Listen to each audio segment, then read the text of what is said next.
Sandra, In the Heat of the Night, la fameuse voix d'Enigma. On vous en parlait encore la semaine dernière avec l'ami Fifi dans sa rubrique Pop Culture dans le Morning Buzz. Sandra, donc la femme de Michael Cretu.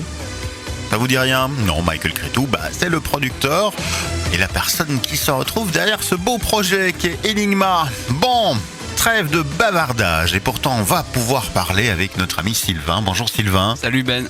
Il vient de nous rejoindre en pleine forme, même si tu es en plein blocus toi, dis donc. Ouais, en plein examen. Ouais, et t'as trouvé du temps pour nous pondre une rubrique qui va parler... De foot.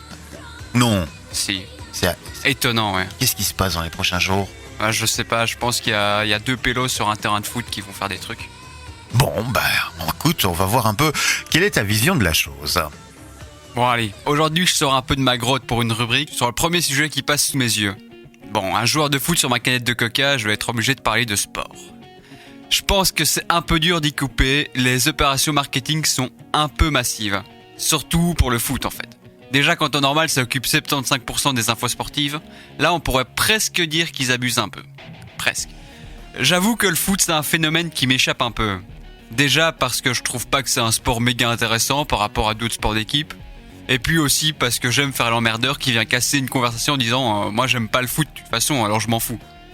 J'avoue que j'aime faire ça pour plein de trucs. D'ailleurs voilà une liste non exhaustive des choses populaires que j'aime pas et dont j'aime le dire parce que les fans sont toujours faciles à faire tilter. Game of Thrones, les chevaux, Naruto, les Beatles, League of Legends, etc. Donc voilà, comme ça c'est dit, hein. Bon, donc, pendant un mois, on va se taper que des infos sur le foot, on va bien s'amuser. Même le terrorisme va être mis de côté pour dire à quel point on va s'en prendre plein la gueule. On va tout savoir jusqu'à la marque de slip du pélo qui a marqué à la dernière minute pour offrir la victoire. C'est les championnats d'Europe, donc je me demande s'ils vont faire comme à l'Eurovision et inviter l'Australie. Ce serait pas mal. De toute façon, j'ai toujours préféré l'athlétisme ou le cyclisme, hein. Surtout parce que je suis asocial et que je préfère les sports individuels, mais aussi parce que... j'aime la science, donc c'est toujours celui qui est le plus dopé qui gagne, et ça c'est bien. Enfin bon, ça me dérange pas tant que ça au fond. Je regarde pas la télé, je sors rarement de chez moi, donc je prends pas trop de risques de me faire bouffer par des pubs. Et puis surtout, j'ai pas d'amis, ça c'est radical pour pas risquer d'en entendre parler. Encore mieux, les seules fois où j'entends parler de ça, c'est dans le train, et vous savez quoi? La SNCB va être en grève pendant ce temps-là. Magnifique. Mais... je vais quand même donner quelques conseils pour les gens qui, comme moi, n'ont pas trop envie d'entendre parler de foot. Ça fait déjà quelques semaines que ça dure. Ce serait pas mal d'avoir une période d'examen sans que Jean-Michel Relou vienne te parler du match d'hier qui était tellement ouf et tout. Alors 1. Devenir aveugle et sourd. Efficace mais pas très utile si vous comptez encore continuer à vivre après. 2. Mourir. Un peu radical mais il faut ce qu'il faut. 3. Partir en Syrie. Un peu moins radical, mais si vous comptez revenir en Europe après, ça va être compliqué. 4.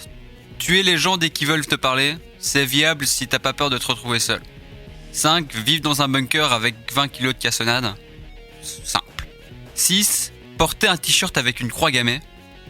Il y a quand même des risques que des évalions en puissance viennent te parler, mais ça c'est... faut faire avec. 7. Se balader à poil dans la rue. Faut juste espérer qu'il n'y ait pas d'orage. 8. Faire des études de philosophie. Les gens sont trop sous influence pour parler foot. 9. Commencer One Piece. Plus de 800 épisodes, ça devrait faire l'affaire pour quelques semaines. Et 10. Enfin, devenir héroïnomane. J'ai vu Trainspotting et ça m'a vraiment convaincu. Bref, à la semaine prochaine. Bref, à la semaine prochaine, tu n'as aucune bonne solution pour éviter de parler de foot. Et puis on rappelle quand même que tu fais des études de philo. Donc, au moins là, tu te sens à l'aise. Ils te parleront pas de foot. Ouais, là, je prends aucun risque. Bon, allez, bonne session d'examen à toi, bon blocus. Merci pour ce sujet à propos du foot. On te retrouve la semaine prochaine. Ouais.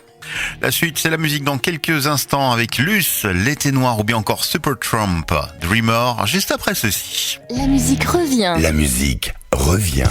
Foire automobile,